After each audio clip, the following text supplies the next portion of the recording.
বিভিন্ন সময়ে আমাদের এলসি লিডারদের কাছ থেকে কেন যেন আমাদের যেটা আমরা পেতে যাচ্ছি এই বিষয়টা বা আমাদের নেক্সট ফেজের ব্যাপারটা একেবারে কমপ্লিটলি ডিসক্লোজ না করে ধীরে ধীরে ধীরে ধীরে বিভিন্ন বিষয়ে একটু একটু করে মনে হচ্ছে আমাদের সামনে আনা হচ্ছে। তো ঠিক সেরকমই আজকে আমরা বেশ কিছু নতুন বিষয়ের সাথে পরিচিত হতে পেরেছি বা আমরা শুনতে পেরেছি, জানতে পেরেছি। তারই একটা এই ক্যাটবার্ড সিট সম্পর্কে, যেটা জনি ভাই সুন্দরভাবেই বললেন। তো আমরা পাশাপাশি আরো বেশ কিছু শব্দ এখানে আসছে, বেশ কিছু টার্ম এখানে আসছে, সেগুলো নিয়েও একটু আলোচনা করার চেষ্টা করব। তো প্রথমে আমি ক্যাটবার্ড সম্পর্কে আবারও একটু বলি, জনি ভাইয়ের সাথে অ্যাড করি যে এই ক্যাটবার্ড সিট মূলত এটা একটা প্রবাদ বাক্য।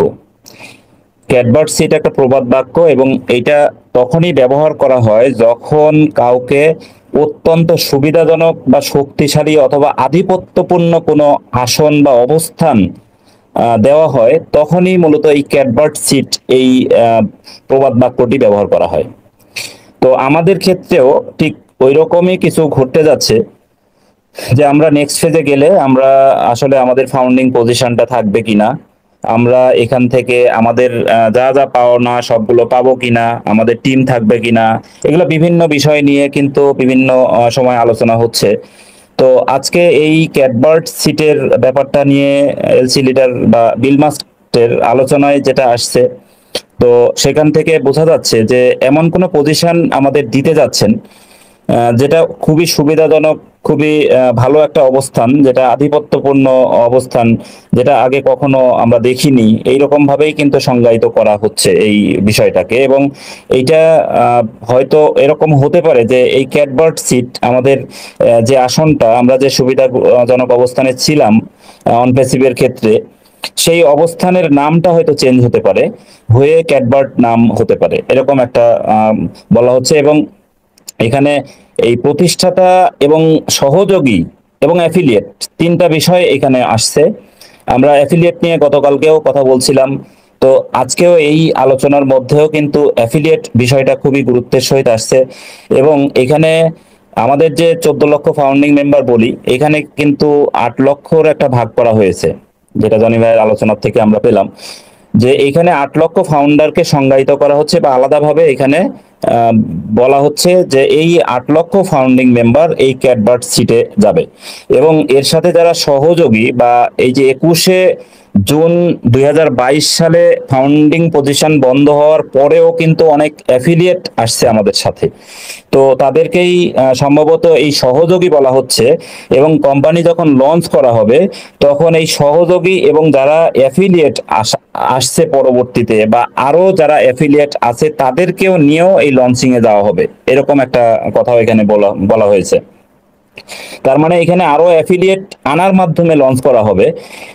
এবং যারা আগের থেকে আছে অ্যাফিলিয়েট হিসেবে বা রিসেলার, আগে যে নামটা ছিল রিসেলার হিসেবে এখানে রেজিস্ট্রেশন করছে, এবং যারা আসবে তারাও কিন্তু এখান থেকে গেইন করবে এবং এখানে অনেক ভালো অবস্থানে তারাও যাবে। তাহলে যারা পরবর্তীতে আসবে অ্যাফিলিয়েট হিসেবে বা যারা সহযোগী আছে, তাদের থেকে আলাদাভাবে এই 8 লক্ষকে আলাদা করা হচ্ছে। এবং এখানে আরো আলোচনার থেকে যেটা আসছে, যে এখানে সক্রিয় এবং নিষ্ক্রিয়, যেটা নিয়ে আমরা বলছি যে অ্যাক্টিভ ফাউন্ডিং মেম্বার। তো এই যে অ্যাক্টিভ ফাউন্ডিং মেম্বার, ইব্রাহিম ভাই যেটা বলছিলেন যে অ্যাক্টিভ ফাউন্ডিং মেম্বার তারাই যারা এখানে কোম্পানির যে নির্দেশনাগুলো আসছে, যখন যেটা আসছে সেটা সঠিকভাবে পালন করছে। যেমন আমাদের যখন যেটা পূরণ করতে বলা হয়েছে বা ও কানেক্টের সাবস্ক্রিপশন দিতে বলা হয়েছে, একটা ডেটও ছিল। তো এই যে সাবস্ক্রিপশন দেওয়ার ব্যাপারে আমরা যারা দিয়েছি তারা কিন্তু কোম্পানির নির্দেশনা পালন করেছি, যারা দেয়নি তারা পালন করি নাই। বা এই যে মিটিং এ থাকা বা বিভিন্ন কিছু মিলিয়ে কিন্তু একটা অ্যাক্টিভ ফাউন্ডিং বা সক্রিয় ফাউন্ডিং মেম্বার বলা হচ্ছে। তো সেক্ষেত্রে এই সক্রিয় ফাউন্ডিং মেম্বার হচ্ছে 8 লক্ষ, আর এই নিষ্ক্রিয় ফাউন্ডিং মেম্বার 6 লক্ষ। তো এই সক্রিয় যারা, তাদেরকেই মূলত এই ক্যাটবার্ড সিটে বসানো হবে বা নিয়ে অ্যাশ স্যারের সাথে যাত্রা করা হবে। এবং যারা এই ক্যাটবার্ড সিটে বসতে পারবে তারা কিন্তু ব্যাপক একটা সুবিধা পাবে, যেটা এই যে আধিপত্যপূর্ণ অবস্থান বলা হয় বা অত্যন্ত সুবিধাজনক। আর এর মধ্যে কি হতে পারে, এটা রূপকর্তে কিন্তু এখানে এরকমও বলা হয়েছে যে এখানে এই বিশ্ব ভ্রমণের ক্ষেত্রে মানে এই ক্যাটবার্ড সিটে চড়ে তারা বিশ্ব ভ্রমণ করতে পারবে, যেখানে কোনো চেক পয়েন্ট পার হতে হবে না, এমনকি বর্ডার ক্রসিং এর ব্যাপারও থাকবে না। মানে এটা আসলে জাস্ট রূপক অর্থে বোঝানো হচ্ছে যে কোনো দেশ ভ্রমণের ক্ষেত্রে যদি এই চেক পয়েন্টের ব্যাপার না থাকে বা বর্ডার ক্রসিং এর ঝামেলা না থাকে, তার জন্য কিন্তু একটা দেশ মনে হয়, পুরো ওয়ার্ল্ডকে একটা দেশ মনে হবে। তার মানে এতটাই সুবিধাজনক।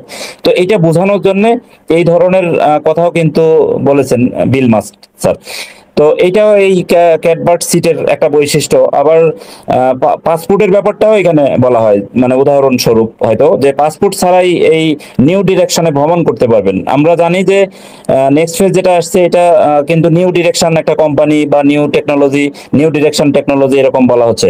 তো এইখানে যাওয়ার জন্য এই যে যারা ক্যাটবার্ড সিটে আসন পাবে বা ক্যাটবার্ডে এই সিটে বসতে পারবে স্যারের সাথে, তারা পাসপোর্ট ছাড়াই এখানে চলে যেতে পারবে। অর্থাৎ এখানে কোনো ঝামেলাই হবে না, সরাসরি কিন্তু তারা এখানে চলে যেতে পারবে। এবং এখানে যাওয়ার পরে এখানে মানে এতটা ভালো একটা অবস্থান তৈরি হবে যেটা ঈর্ষার কারণ হবে অনেকের ক্ষেত্রে, অনেকে এটা হিংসা করবে।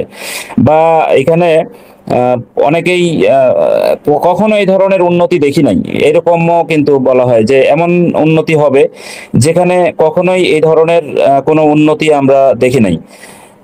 এইরকম ভাবেও কিন্তু এখানে বলা হচ্ছে। তো সবকিছু মিলে একটাই কথা, বা এখানে আরো এরকমও যুক্ত করা হয় যে এই যে দৌড় প্রতিযোগিতা হয়, যেখানে যারা সবচেয়ে বেশি এগিয়ে থাকে তাদেরকে এই যে ককপিট প্রাইমে অবস্থান বলা হয়।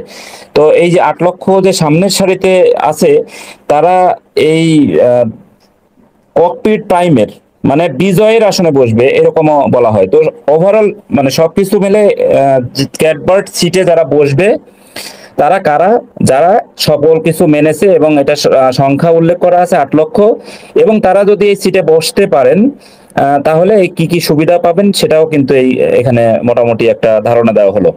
আর যারা বসতে পারবেন না তাদেরও কোনো টেনশন নাই বা চিন্তার কারণ নেই, তারা যাবেন।